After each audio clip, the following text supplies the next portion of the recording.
بیوہ عورت بعد عدت کے بعد بناؤ سنگار کر سکتی ہے، یعنی چوڑیاں پہننا، رنگین کپڑے پہننا، اچھی طرح سے بالوں کو تیار کرنا، یہ کام کر سکتی ہے، بالکل کر سکتی ہے۔ شرعاً اجازت ہے کہ اب وہ جو ہے شوہر انتقال کر چکا ہے، اب اگر وہ شادی کہیں کرنا چاہے گی تو لازمی سی بات ہے کہ سامنے والا جب ہی پسند کرے گا کہ تھوڑا بناؤ سنگار ہوگا، وہ عورت نے اپنے آپ کو مینٹین کیا ہوگا، صاف ستھری رہتی ہوگی، اور یہ شریعت کو مطلوب بھی ہے، شریعت کو پسند بھی ہے۔ شریعت کا مزاج یہ ہے کہ شوہر انتقال کر جائے عورت کی شادی کر دو، لیکن ہمارے یہاں کیا ہوتا ہے، بھائی بچے ہیں اس کے، آپ بچوں کو دیکھ کر عورت کی زندگی کو تباہ و برباد کر دیتے ہیں، پھر گناہوں کی باتیں ہوتی ہے، پھر گناہوں کے قصے آتے ہیں۔ اسی محلے کے اندر، اسی شہر کے اندر ایسے واقعات بھی ہو رہے ہیں کہ پھر عورتیں بھاگ رہی ہیں۔ تو لہٰذا قرآن کا حکم یہ ہے کہ اگر یہ عورت کہیں نکاح کرنا چاہے تو یہ نکاح بھی کر سکتی ہے۔ قرآن جب دے رہا ہے اجازت تو آپ اور میں کیوں روکتے ہیں، اور یہ کرنا بھی چاہیے۔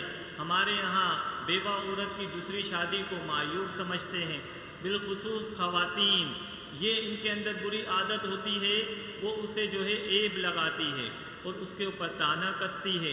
یہ شریعت کو ناپسند ہے، اللہ رسول اس کی اجازت دے رہے ہیں۔ حضرت عمر رضی اللہ تعالیٰ عنہ اپنی بیٹی کے شوہر کے انتقال کے بعد آپ نبی کی بارگاہ میں جا کر کہتے ہیں کہ میں آپ سے اپنی بیٹی کا نکاح کرنا چاہتا ہوں۔ پہلے صدیق اکبر سے بھی آپ عرض کرتے ہیں، یعنی یہ شریعت کو پسند ہے کہ عورت کے شوہر کا انتقال ہو گیا یا شوہر نے طلاق دے دی، اب اس عورت کی کہیں جگہ دوسری جگہ شادی کر دی جائے، اس طرح گھر میں بٹھا کے رکھنا یہ جو ہے شریعت کے مزاج کے خلاف ہے، اس سے گناہ بڑھتے ہیں، اور بعد میں جو حالات ہوتے ہیں وہ سب کے سامنے ہیں، کیونکہ اپنے بھائی بھی انہیں نہیں رکھتے ہیں۔ اب جب گھر کا باپ ہوتا ہے، باپ تو چلو پال لیتا ہے کیونکہ اس کی بیٹی ہوتی ہے، لیکن پھر سگے بھائی وہ بھی جو ہے اس سے نہیں پوچھتے ہیں، پھر اس کے بچوں کی تربیت وہ بھی جو ہے کھٹائی میں پڑ جاتی ہے۔ تو شریعت کے مزاج کو سمجھے، یہ ہندوانہ رسمیں ہے کہ بیوہ عورت جو ہے بن ٹھن کے نہیں رہے گی، شریعت نے اس کو اختیار دیا ہے، لیکن بن ٹھن کے اس طرح رہے کہ معاشرے کے اندر فساد برپا نہ کرے، یعنی ایسا نہ ہو کہ بال کھلے کر کے گھوم رہی ہے، یہ بھی شریعت کو پسند نہیں ہے۔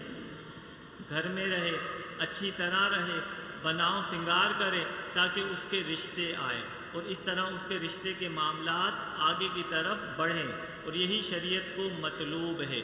اللہ ہم سب کو دین اسلام سمجھنے کی توفیق عطا فرمائے۔ بیوہ عورت کیا باہر جو ہے گھوم پھر سکتی ہے؟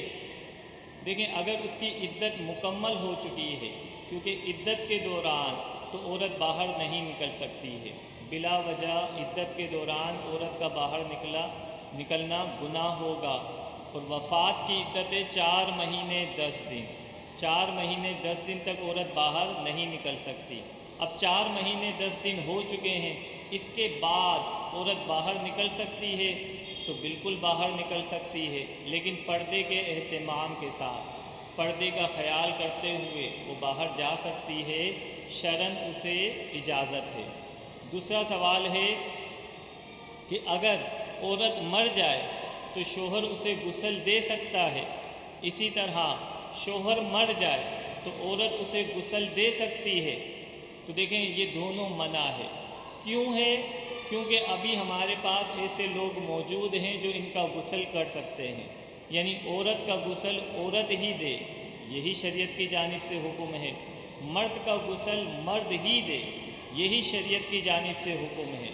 ہاں، کوئی ایسی کنڈیشن ہو جائے کہ مرد مر چکا ہے اور اب کوئی اور نہیں ہے غسل دینے والا، تو اب بیوی جو ہے غسل دے سکتی ہے، لیکن ایسی صورتحال نہیں ہے، لہذا عورت کا غسل عورت ہی دیں گی اور مرد کا غسل مرد ہی دیں گے۔ اچھا، یہ مرنے کے بعد جو ہے بعض لوگ، اگر کوئی لڑکی کنواری مر جائے تو اسے جو ہے کاجل وغیرہ لگاتے ہیں اور اس کے اوپر لالی پاؤڈر لگاتے ہیں، تو مرنے کے بعد کیا لگائی جا سکتی ہے یہ چیزیں؟ یہ شرعاً منع ہے۔ جو لڑکی مر چکی ہے، اگرچہ کنواری مری ہے، اب اس کو میک اپ کرنا یعنی کاجل لگانا یا دیگر چیزیں لگانا، مہندی وغیرہ لگانا، یہ سب منع ہے، یہ جہالت ہے۔